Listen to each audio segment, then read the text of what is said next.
While everyone was partying like it's 1999, because it was, Evan Carmichael built a multi-million-dollar biotech company and sold it all before most people his age had even graduated college. While many might stop there and retire early, he kept going. In fact, he's made many millions of dollars over multiple ventures since, but you'll rarely hear him talk about them because he's busy aiming for something else. Today, we have the privilege of asking Evan Carmichael, what's the goal? And we will, but first, Evan, welcome. We are so honored to have your time today. Thanks for having me, Angelique. Glad you could make it out, and wow, what an intro. It's great. We teach people to become self-directed, and our mission is to normalize retiring early. This concept, though, is kind of left off the table. It's not even considered an option for most people. They've just kind of canceled themselves out and just decided that maybe it's not for them. That's not the case for you, though. So we all want to know, why didn't you retire? Because you could. You could have at any point up till now. Why do you keep going, and what's the goal? Oh, we're going deep off the bat. I like it. I guess retirement, I would split into two things. Like one, like, are you financially able to retire? And then the second is, well, what are you going to do with your time? And so luckily I made a good chunk of money. I sold my company at 22 and then started doing VC work and was making money. But nobody wants to just sit at home, at least not for me. I don't know, maybe other people liked it.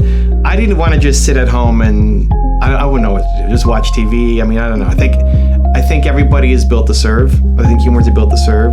We all want to feel like we're waking up and we're doing something that means something to somebody else. And we want to feel like we're doing something valuable.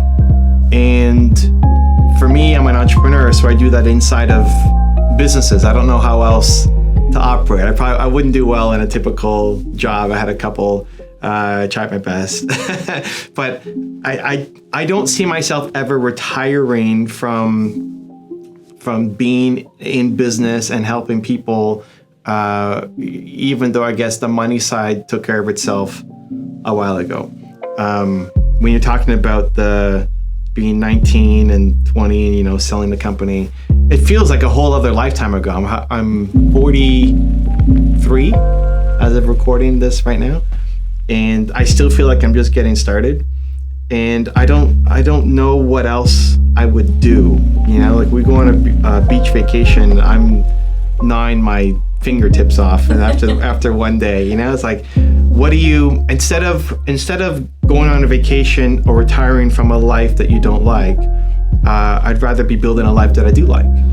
And so I don't enjoy just sitting on a beach because I don't enjoy sitting on the beach.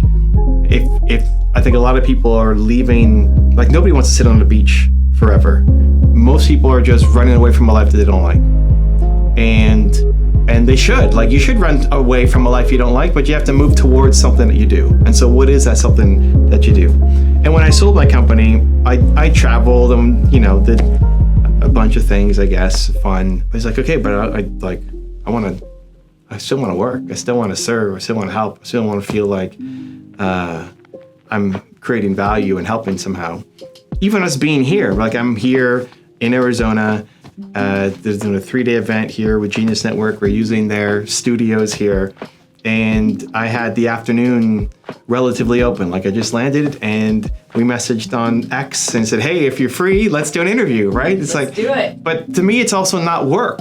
Like, is this work? I don't know. I mean, I guess for most people, this would be work. But for me, this is just life. This is fun.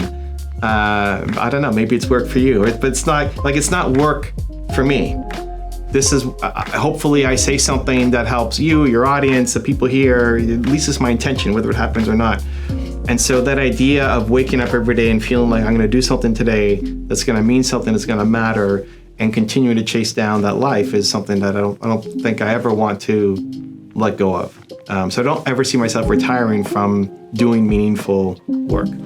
In terms of the goal. Yeah, what's the goal? I'm trying to remember all the parts of your question there, which is great. What I wake up every day trying to do is solve the world's biggest problem, which is, I think people don't believe in themselves enough.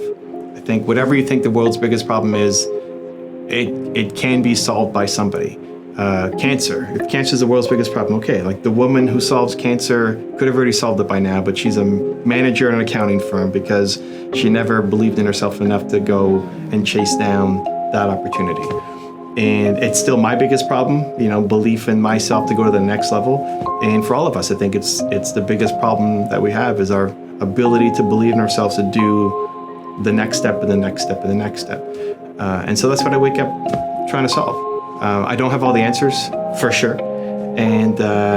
But it's a fun, grand challenge that I take on every day. And hopefully, in even making this content today, it sparks a few more people to believe themselves a little bit more. Well, that's really what we want to dig into, because we talk about the concept of believing what's possible for you and the relationship that you have with your future self. Okay, you've mentioned in a prior interview that there's abundance on the other side of your number one core value. And you've also said that fear kills more dreams than anything else. Do you think people associate financial security with a dream? If I'm thinking about most people, I think most people don't believe they can even do anything great. Like I think most people have a even very limited view over what retirement is. It's like the idea that, okay, I just need to get to this age, I need to have this amount of money in my account, and then I can go do whatever I want. Then I can go travel the world, or I can go golfing, or whatever the thing is. And I think that is, for most people, a natural limiting life. Like I think you could do a lot more than just that. Right. And two, you can do a lot more sooner. Like you don't have to wait until you're 65. And I know part of your thing is trying to get people to be able to retire early and start living their life. You don't have to wait till you're 65 anymore to be able to start living the life that you want. Now, it doesn't necessarily just happen today. It's not just going to happen overnight. There's work, there's planning, there's figuring out how to make more money and how to be around smarter people to help you figure out your finances, etc., to be able to go accomplish it. But it can happen a lot sooner. And so I think what you're doing and kind of expanding the idea of what's possible, what retirement looks like, being able to get there sooner, and that you can live a better life. And for me, better life also includes service. Like at some point, you'll get tired of just doing things for yourself. You'll want to go and help others in some capacity. And so what does that look like?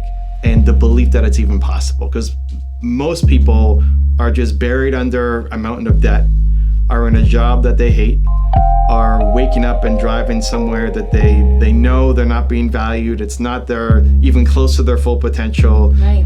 And they feel trapped. And they feel stuck. And if it was pulled away from them, they would be stuck. Yeah. Most people are trapped. They're in their own jail cell and they don't know how to get out. And so what I find is most people deal with are entrepreneurs. And so we're already on the path. They're already like, I'm gonna build something, I wanna create amazing things in this world. But that, I think you have to be at level ground to be able to think about climbing the mountain.